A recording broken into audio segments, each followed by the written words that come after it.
Avec nous en visioconférence, Roberto Bellino, le directeur RSE de Le Sieur. Bonjour, j'espère que vous m'entendez bien. Bonjour, oui, très bien. Bon, la liaison est bonne. C'est l'une des marques évidemment les plus connues en France, Le Sieur, une marque historique née en 1908. Depuis quand est-elle engagée dans une démarche RSE? Est-ce que c'est une démarche longue de plusieurs décennies ou assez récent finalement? En fait, l'engagement de Le Sieur, il est plutôt long. Ça fait en effet plusieurs décennies que Le Sieur intègre l'environnement dans sa stratégie et dans sa démarche. Néanmoins, en début d'année 2020, nous avons voulu relancer cette stratégie RSE et y associer des impacts, des engagements très forts pour 2023. Donc c'est quelque chose qui est dans l'ADN de Le Sieur, mais que nous avons remis au goût du jour, et c'est quelque chose qui en effet évolue également avec le monde dans lequel nous vivons évidemment. Oui, bien sûr, il y a effectivement voilà, une demande très forte des consommateurs. Et une marque comme Le Sieur ne peut pas rester sur le côté face à cette demande.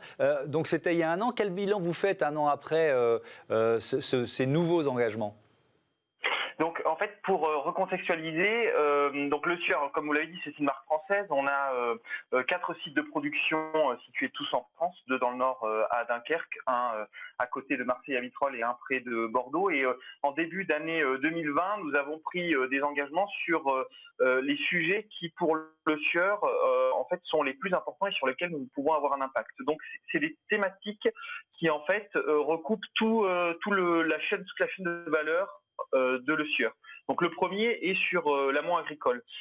Donc sur ce sujet-là, nous avons un engagement à 2023 d'être à 100% de nos approvisionnements d'huile en origine France.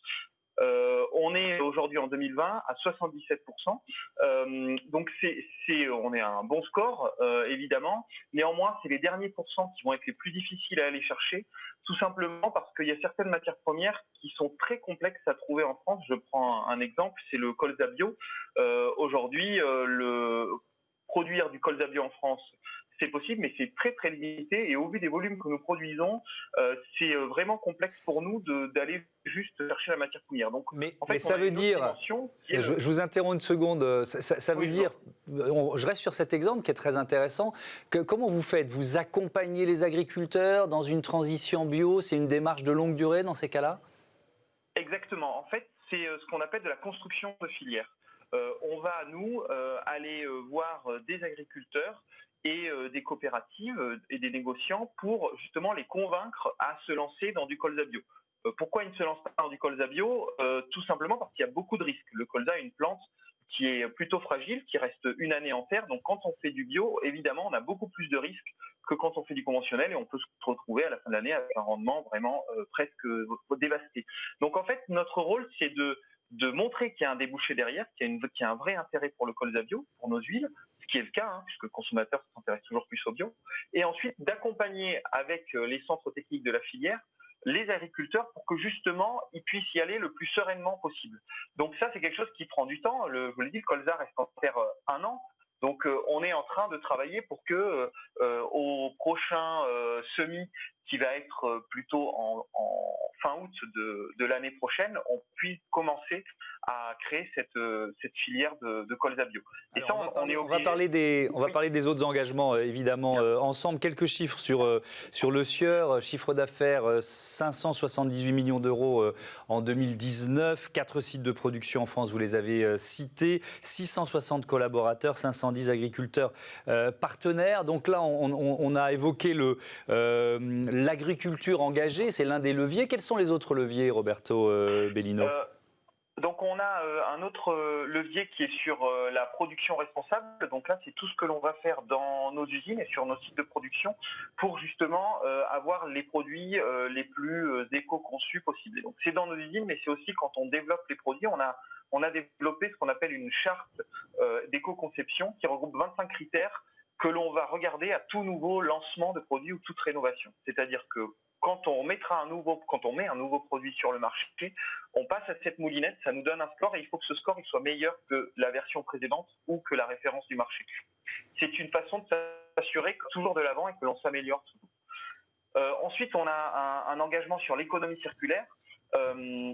Si vous regardez un rayon d'huile, vous remarquez que la majorité des huiles de tournesol de colza sont emballées dans des emballages plastiques.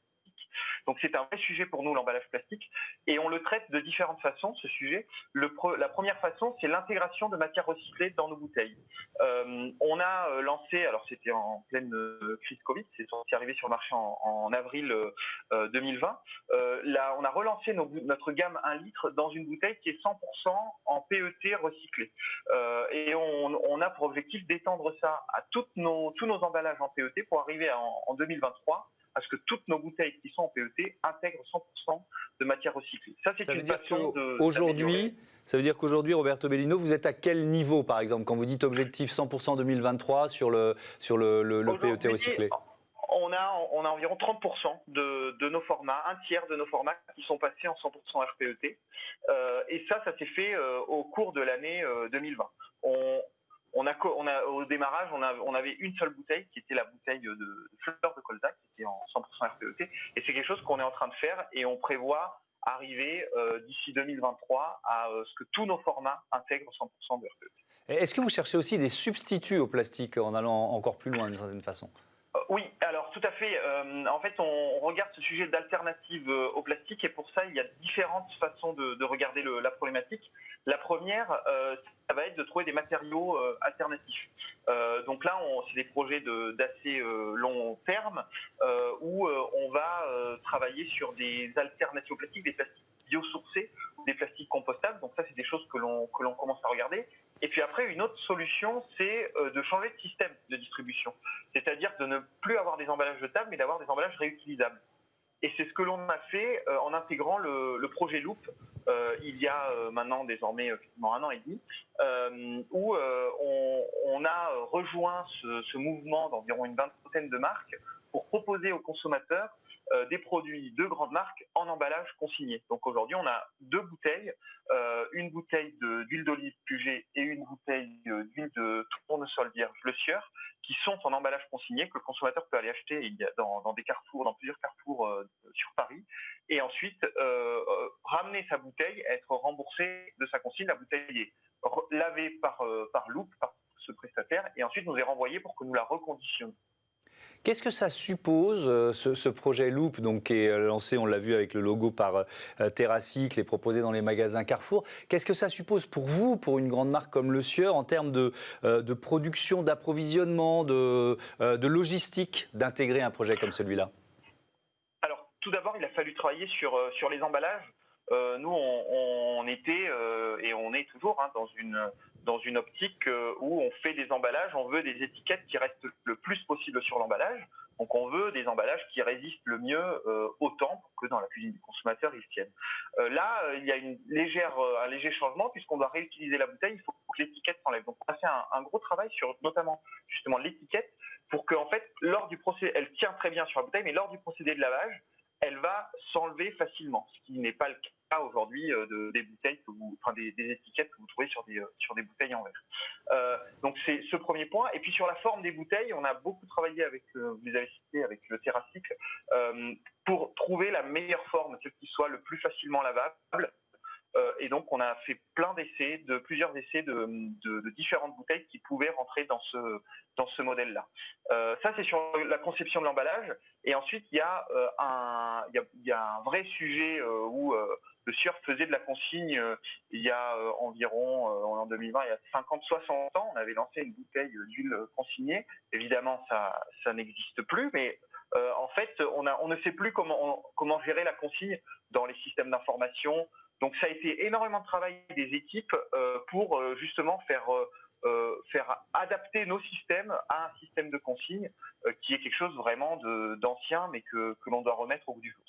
Merci beaucoup, merci Roberto Bellino. À bientôt sur Bismart. Tout de suite, on débat autour du plan de relance. Est-il compatible avec les objectifs de l'accord de Paris ?